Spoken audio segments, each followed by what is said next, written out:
Hey everybody, welcome to the Video Game Show. I'm Sean. Alright guys, so the biggest news this week was an announcement from Microsoft's head of product marketing, Aaron Greenberg. He announced on Twitter that Microsoft will be publishing Rise of the Tomb Raider. Now this is very interesting news because of the fact that this is supposed to be a multi-platform game with a time exclusivity on Microsoft. It now looks like it's not going to be that way, though there have been statements of saying that Microsoft Studios has had some of their games they published on other consoles. I did read that quote and I was like, well, what does that mean? And they said on Steam. But really, Steam isn't a console, it's a user interface as of right now. It's a way to get games, but it's not really a console in a sense where you're directly competing Microsoft versus Steam. It's Microsoft versus PlayStation.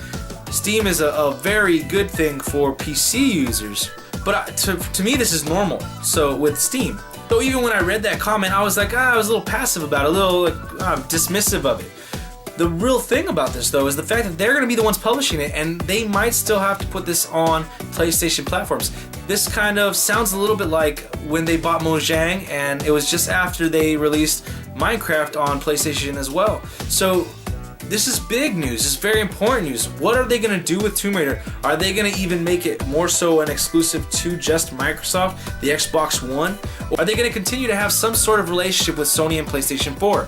I don't know, but this is really interesting, and I definitely want to hear more about this agreement, this decision that's been made by Crystal Dynamics as well as Microsoft. This is really interesting stuff, and I just want you guys to let me know what you guys think down below. Are you guys excited for this possibly being turned into just an exclusive for Microsoft for the Xbox One, or are you still hoping that it comes out on the PlayStation 4? Let me know down below, guys. It has also been announced that Microsoft will now be accepting Bitcoin. This is really interesting. This is a really interesting topic.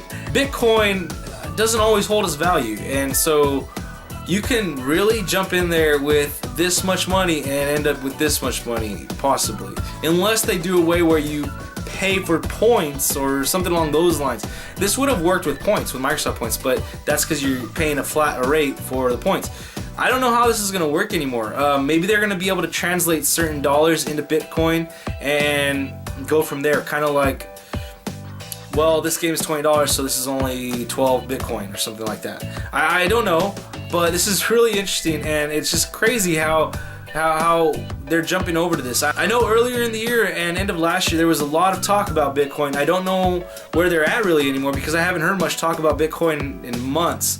So this is something that's really interesting. It's something to keep your ear to the ground. If you guys have an investment with Bitcoin, if you guys have some money locked up in Bitcoin, you know, some currency, you guys should possibly think about doing this. Maybe you could get more for your money in the way of stuff with Microsoft's Xbox Live. Wow, and this is it seems like this episode's all Microsoft, all Xbox today. I'm really not trying to do that, but the news that caught my attention this week just happens to revolve around it. The next piece of news that really caught my attention is that 343 Studios is bringing back swap mode to Halo the Master Chief Collection. This would be great news if the game actually worked. I was trying to do a community game night with my partner Bennett with Co-op Entertainment. We were trying to do something last night, and we spent about an hour trying to figure out if maybe he reset his system, maybe it'll allow us to join a party. You know, if I reset my system. It wasn't working. It still is not working, even though they had the patch and we both downloaded it. It's just not working. I really enjoy the Halo game on the single player campaign so far, but multiplayer is still broken and they really got to fix this. So this would be great news if the game worked. The Steam Holiday Sale is going to be starting December 18th and going through January 2nd. So with this news, you guys look through your ashtrays in your cars, look through your couch cushions, save all your cans, recycle them. Let's go buy some great games for some good prices, guys. And the last bit of news this week, the 2014 Game Awards happened this past weekend. These Game Awards are replacing Spike TV's Game Awards that they've been having.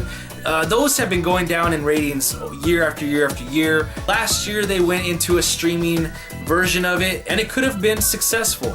Last year they hired Joel McHale to be the host of it, and to a lot of people that was a terrible idea. I don't think it was a good idea. I felt like even though they say he's a gamer, he's even a self-proclaimed gamer, I felt like he was mocking the gaming industry more so than making jokes that we can relate to regarding the gaming industry, not even jokes that we can laugh at ourselves about.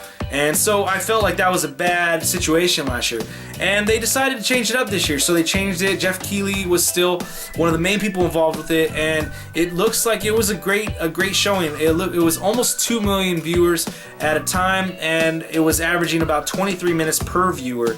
So that's a really good turnout, and I'm really happy for that. They announced a lot of their winners, and some of them are pretty spot on for the games that I've played this year, and I'm really happy with some of them. One of my favorite ones, Shooter of the Year, Far Cry 4. Really happy with that one. I have Dragon Age Inquisition, haven't played it yet, but it won Game of the Year. So lots of stuff like that, really happy with it. I'll put a link down below for you guys to get the full details of all the winners. So click on that link and check that out. Alright guys, so that's it for the video game show this week. Remember to click the like, share, subscribe buttons down below. Leave your comments, questions, suggestions in the comment section. Let's have a great conversation. We'll see you next time.